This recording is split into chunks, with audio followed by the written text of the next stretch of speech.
चलिए खबरों में आगे बढ़ते बताते चले स्पेशल रिपोर्ट में कि गजा के युद्ध को 200 से ज्यादा दिन हो चुके हैं और अब बड़ी खबर यह है कि इस युद्ध में चीन कूद पड़ा है। चीन के आने से सबसे बड़ा खतरा इजराइल पर मंडराने लगा है। चीन ने फिलिस्तीनियों के दो गुटों हमास और फतह का आपस में समझौता करा दिया है। इस बड़ी डील के बाद अब गजा से लेकर तेल अवीव तक इजराइल को डबल अटैक की वार्निंग मिली है। देखिए रिपोर्ट।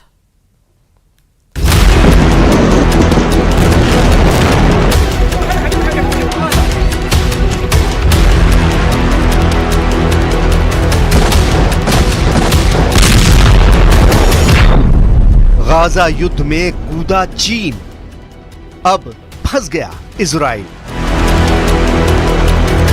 200 दिन की जंग के बाद इजराइल के लिए गाजा युद्ध एक बार फिर नासूर बनता जा रहा है। हालात ये हो गए हैं कि अभी तक गाजा पट्टी को पूरी तरह से कब्जे का प्लान पूरा भी नहीं हुआ है और इधर गाजा से सटे रफा में इजरायली सेना ने बहुत बड़ा ऑपरेशन शुरू कर दिया है। पिछले 15 दिनों के अंदर इजरायली सेना ने रफा में 2 जबरदस्त और बेहद खूनी हमले किए हैं, जिससे सबसे ज्यादा फिलिस्तीनी महिलाएं और बच्चे मारे गए हैं।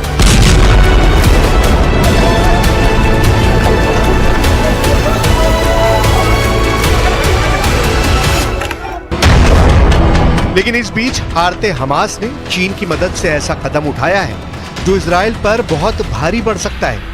दावों के मुताबिक गाजा युद्ध में एक तरह से चीन कूद पड़ा है और चीन ने अब हमास के लड़ाकों और फिलिस्तीन में मौजूद फतह समर्थकों को एक साथ एकजुट कर रहा है ताकि गाजा युद्ध में हमास के लड़ाकों और फिलिस्तीनियों को बचाया जा सके।